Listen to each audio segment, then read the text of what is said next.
Ang Pilipinas ay kilalang bayan na may malalim na pananampalataya. Ganon din, kinikilala ang mga Pilipino bilang Pueblo Amante de Maria o ang bayang sumisinta kay Maria. At sa pang-araw-araw na pamumuhay ng mga Pilipino, kanila itong iniuugnay at ipinagpapasalamat sa biyaya at awa ng Diyos. Dito sa lalawigan ng Marinduque, pinaniniwalaang may isang birhen na mapaghimala. Siya na nakapagpabago at nakapagpalalim ng pananampalataya at debosyon ng mga Marinduqueño. Siya ang mahal na birhen ng biglang awa.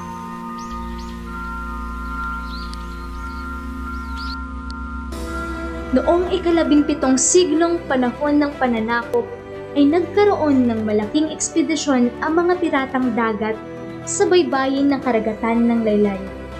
Dahil sa panganib na dulot nito, ang mga tao ay agad na nagpubli sa simbahang kuta ng buwak. Ang mga bata, matatanda at mga babae ay nasa loob ng simbahan. Samantalang ang mga lalaki at may kakayahang lumaban sa mga pirata ay nasa labas sa moob na simbahan upang makipaglaban. Makalipas ang 3 araw, ay tila nagpapatuloy pa rin ang paglusob ng mga kaaway. Wala nang sapat na pagkain at lakas ang lahat.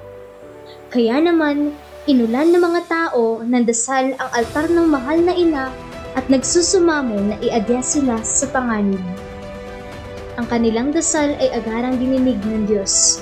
Umulan ng malakas sa may kasamang pagkulog at pagkidlat, at sa di kalayuan ay nakatanaw ng isang magandang babae na nakatayo sa ibabaw ng moob na tila itinataboy ang mga dayuhang pirata papalayo. Nahintakutan ng mga ito at agad nagsilisan. Sa tuwa ng mga tao ay nagpasalamat sila sa Diyos at sa pagtulong ng mahal na ina, at tinawag nila ito bilang ina ng biglang awa dahil sa agarang pagtulong at awa na ipinadama sa kanila. Makalipas ang mahabang panahon, inilagak nila ang imahen sa isang pansamantalang dambana para sa pagdedebosyon ng mga tao. Dumami ang namimintuho sa mapaghimalang imahen ng biglang awa. Marami pang mga himala at panalangin ang natugunan sa pamamagitan ni Maria, tulad na lang ng pagkakaroon ng paningin ng isang bulag na si Justina Malubay at pagkakaligtas sa mga sakuna ng mga tao at maging sa digmaan. Itinalaga si Doña Asuncion Madrigal bilang kauna-unahang rekamadera ng imahen ng biglang awa. Ang debosyon sa biglang awa ay di lamang laganap sa buong probinsya ng Marinduque, kundi sa mga kalapit na lalawigan nito. Dahil sa lumalagong debosyon ng mga tao at dahil sa mga himalang dulot ng mahal na ina, kinilala ng Roma at pinagtibay ang debosyon sa ina ng biglang awa noong ilabas ang dekreto ng kanonikong pagpokorona sa kanya bilang Nostra Señora del Pronto Soccorso noong ika-10 ng Mayo 1958. Sa aking pananaliksik, aking nakapanayam ang ilang mga individual patungkol sa kung paano nagsimula ang kanilang pamimintuho at pamamanata sa mahal na birhen ng biglang awa. Simula pagkabata ay nagsimula na ring maging deboto ang ating unang nakapanayam. Hanggang sa pagtanda, dala niya ang mga pinagdaanang pagsubok at alaala na lalong nagpalalim sa kanyang debosyon sa mahal na ina ng biglang awa. Nagsimula yung pag-deboto ko sa mahal na birhen ng biglang awa. Actually, maliit pa. Nag-college na, namatay na yung ating dalawang ilan. Nag-college ako na nawindat ako sa buhay. I was lost. Tapos, natayo din ako sa simbahan. Then, a week of an eye, At sadly, ewan ko, pero ako yun, siguro God's purpose din ako. Parang hinila niya ako. Hinila niya ako dun sa pagkaligaw ko. And nakamit ako ng tao na nagbalik sa akin sa simbahan. Tapos, in-invite rin ako ni Tita Prece at ni Ate Luz mag-commission leader. Hindi pa ako na-install. Nakakapa ako ng bukol sa left breast ko. Saturday, Sunday, sabi ko, pwede ba magbasa muna ako sa akin? Kasi hindi pa ako pwede magbasa muna ako. Baka hindi ko talaga kung makakabalik ako. So, pumayag naman, that was Father Nino, parish priest natin. Nagbasa ako, after nagkapagbasa ako, umalis na ako, nagunta na ako ng Manila. Ni-refer ako sa oncologist, sabi ng oncologist, confirm na malignant yung for operation, kaasa. Paglabas namin ng hospital, sabi ni Ate, ba't ka pumayag, na kitang pera? 10,000 lang yung pera natin. God will provide. November 1, tumawag yung auntie ko from the States. Nagpadala siya ng pera. So, nagpadala siya, enough for my down payment. So, nagpupunta na kami ng hospital. Sabi ko, God will provide sa Lord. Sabi naman ng kapatid ko, paano yun? Sabi ko, kapag-alala. Basta, kapag-opera. 1 week ako sa hospital. Palabas na ako, wala pa rin kami, kulang pa rin ako ng pera.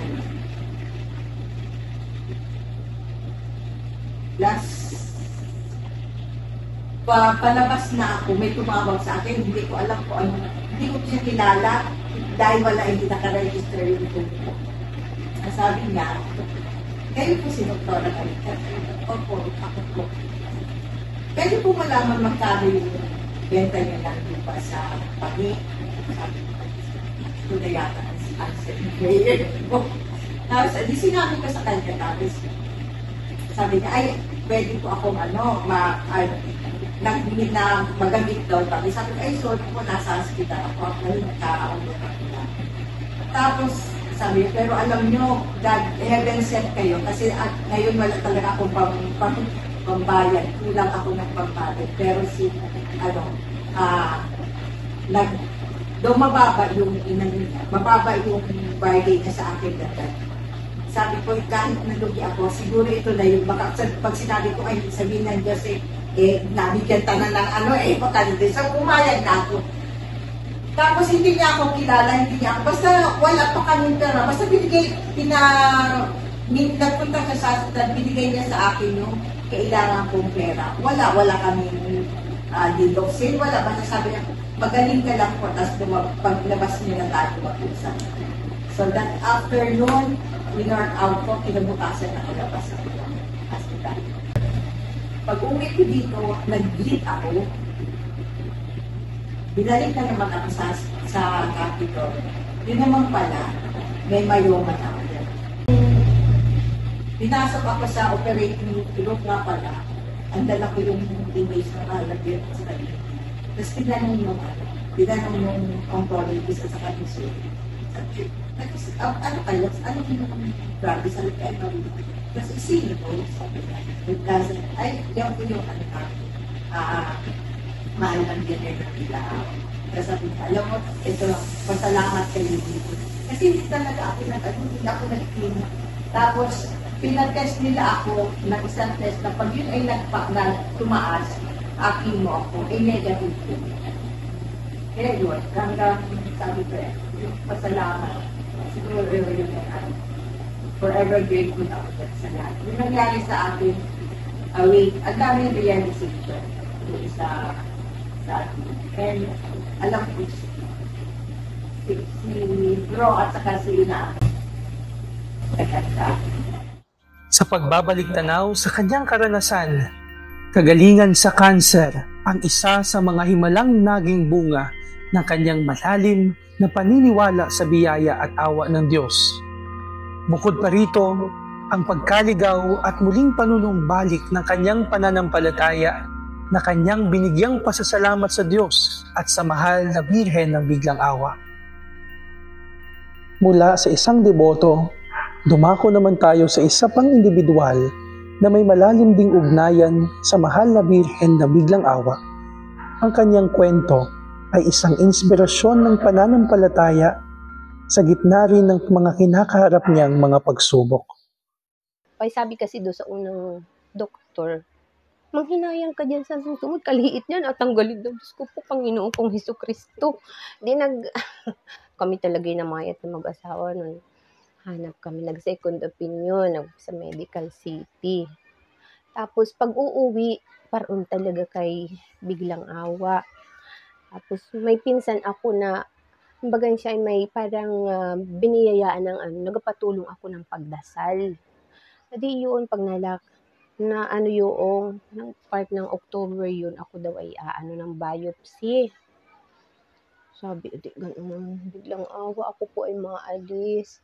Ay sana po ay maganda yung resulta. Ay, Justin, pag tumubaya namin mag-ina, 2 strand ng buhok. Sabi ko sa anak ko, bibi, may dinampot ko. Do sabi noon ay, may iba yun. Hindi ko naman hinila. Ay, at nandun talaga nakaparalel sa dinaanan ko. Kinuha ko. Sabi nung kapatid ko ay, lagyan sa isupot mo bago, agapat mo doon sa suot mo pag ikaw ay biopsy. E di yun, baon ang pananalig at dalangin. Pero bago pa yun, marami nga ning na talagang, ang dami talagang nararamdam. Ilan niya, 3 yan ay. Di siyempre ang takot ko sa basta Diyos ko po, ganili. Opo, di, diretso na pa Maynila. Ako binayop si isawa ng Diyos.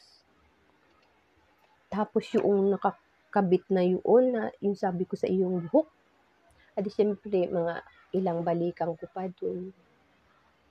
Nawala ba yan? Nasa wallet ko yun.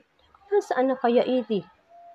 Sabi nung asawa ko ay, sabi siguro na Biglang Awa ay, magaling ka na, hindi mo na ako kailangan, ako'y maalis na.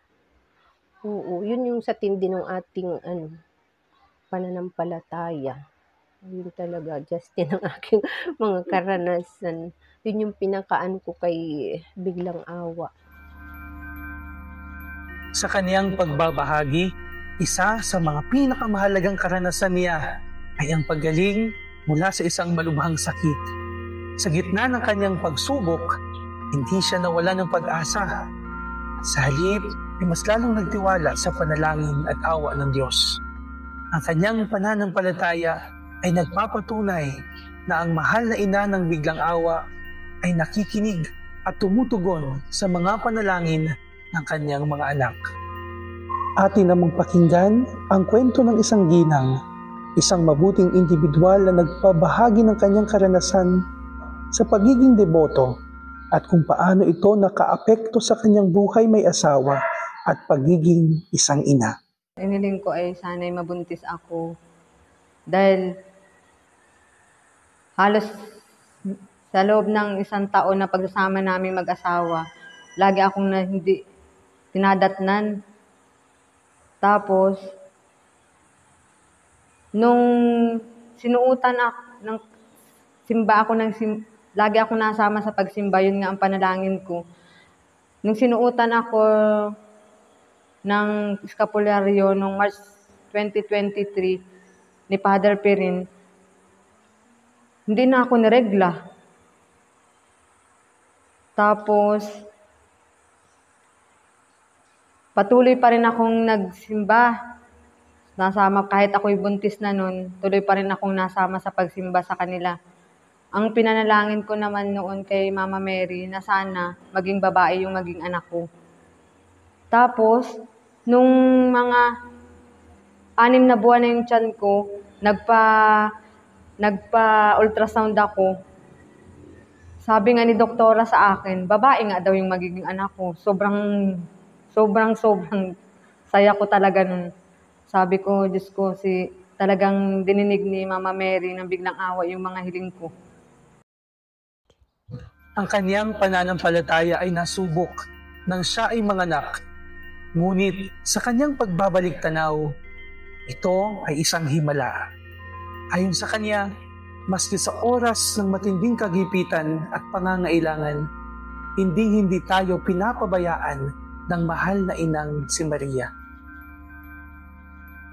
Mula sa isang ina, ating pakinggan ang isang pari na nag-alay ng kanyang buhay sa paglilingkod sa simbahan at debosyon sa mahal na Birhen ng Biglang Awa. Ang significant moments ko dyan, actually. So basically, when I was there, hindi naman ako nakasakit for 3 years. Siguro, inattribute ko sa kanya na protection na rin niya yun sa akin. Okay. Although, siguro nga dapat hindi naman kasi wala naman ako ginagawa masyado. Okay. Pero, ang very distinct talaga dyan, yun na ikwento ko noon. Na once na ako'y, noong minsan, nagsosolo ako dyan. Kasi noon, every weekend ako solo dyan. Umuulan noon. Okay. Ako'y nag-prepare ng aking breakfast. Ay ilalagay ko dun sa basurahan yung eggshell. On my way back, ay ako'y napadulas. Padulas ako. Wala noon, malakas na ambon. Padulas ako. So bumagsak ako. Alam ko ako'y nag-pass out kasi hindi ko na nalaman yung kasunod eh. Nag-pass out ako doon. Pero ako'y nakahandusay ako dyan sa doon sa pinagbagsak ko kasi masakit itong tumama sa akin doon eh. Sobrang sakit. So, nag-pass out ako.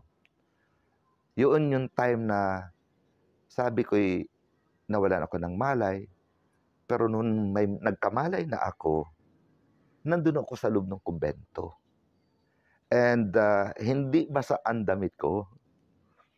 Tuyo ang damit ko sa kamalinis ng katawan ko. Sabi ko'y, inisip ko yon. Ang tanong nga ng iba ay, sino pong tumulong sa iyo? Sabi ko, wala. Walang pwedeng tumulong sa akin kasi nakalak pa ang pinto doon sa main kasi maaga pa. Nakalak din dito sa may kabilang side yung nilalabasan doon pag magmimisa. Kaya walang pwedeng tumulong sa akin kasi walang dadaanan. Besides, wala akong tatawagan na So, isa yon na naisip ko lang after that. Sabi ko, nobody will be able to come for me that time. So, sino magbubuhat sa akin papunta din sa loob tapos wala akong dumi sa katawan na tapos tuyo ang damit ko. Sabi ko lang ay, sabi ko lang ay, I think that is through the help of the Blessed Virgin Mary. Isa yon. Tapos, sunod na experience ko din ay yung bagyo. Solo din ako noon na bumagyo, nawasak nalipad yung bubong noon, yung kabaak dun sa taas. So, I was all alone, bumaba ako dun sa baba. Yung tubig mula doon sa taas ay para siyang falls na umaano doon sa hagdan. Di ba mataas siya? Nakaganon siya. Tapos, dasal ako, sabi ko lang. Basta wala akong binabay ko, di Mama Mary, save me, Mama Mary, ganun lang. Mahal na bigla. Hindi ako makaalis kasi all over ang tubig eh. Nakakuan ako sa supa. Nakapatol ako sa supa. Magdamag ako nandun na nagising ako kinabukasan eh. Nandun pa ako sa kuan. Second, yun na yung ikalawa na Tapos, ano pa nga ba? Meron pang isang incident yan ako na I think sa palagay ko ay it happened dahil nga sa ni Biglang Awa. Ako naman noon ay sabi ko nga ay very simple naman ang aking kumbaga ay devotion at pagmamasa kanya. Diba sabi ko noon, yung higaan ko, yung wall dito, ay wall na nung sa shrine mismo. Kaya kinakatok ko siya. Kaya baka tutulog, Mama Mary, tutulog na ako.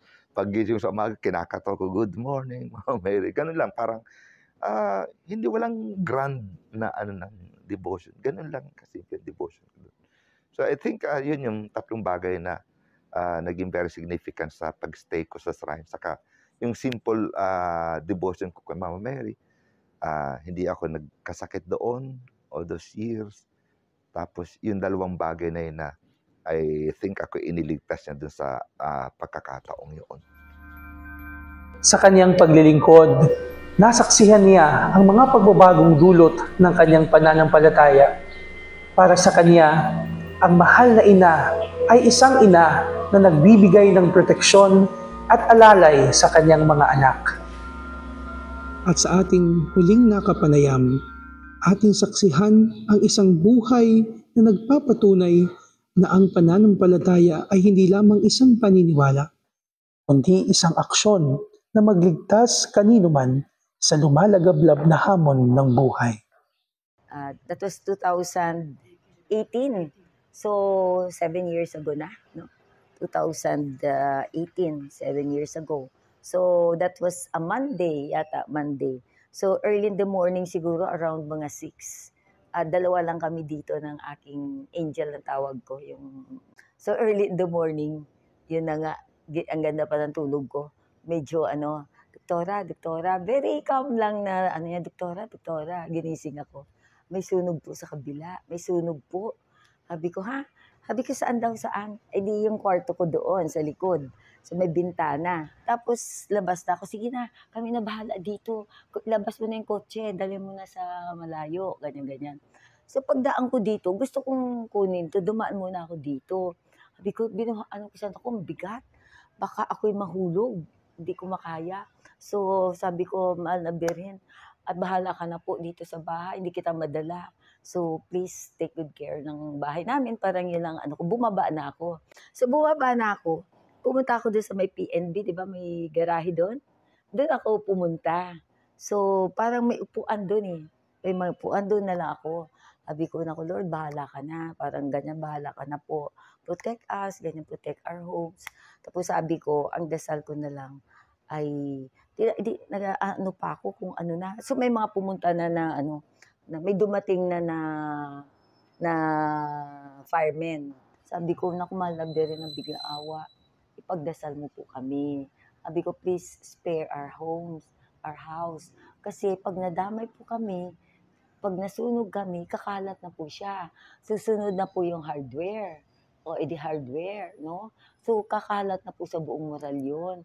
Sabi ko, kaya yun ang dasal ko, please spare our house para po hindi na rin madamay ang ibang Moralyon. Hindi na siya kumalat sa Moralyon. So, yun ang dasal ko sa kanya. Prayer lang kami, pray ng rosary. So, yun lang ang aking dasal sa mahal na Birhen.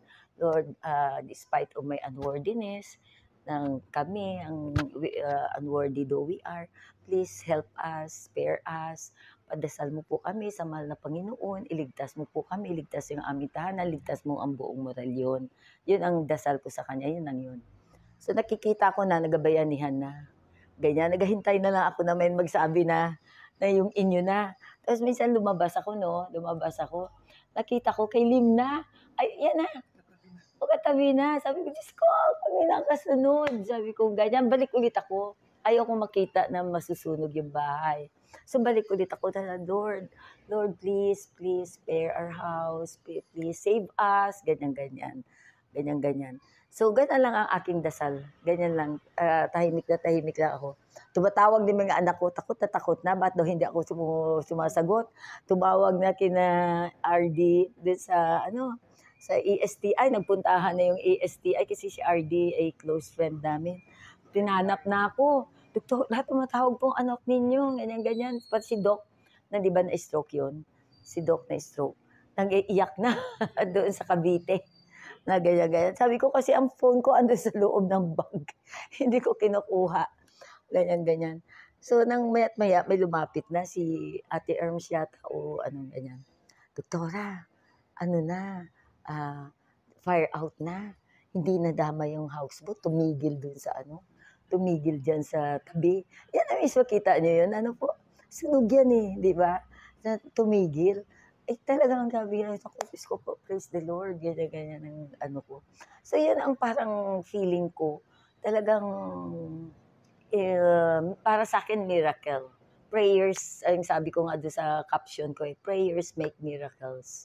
Agang pinagdasal ko sa mahal na Birhen, pagdasal mo po, itaas mo po sa Panginoong ang Iso, Ama, Anak, Espiritu Santo, panalangin ko na iligtas po ang tahanan namin, iligtas mo po kami sa Moralyon. So yun ang feeling ko, I believe na nakatulong talaga yun, na through her intercession.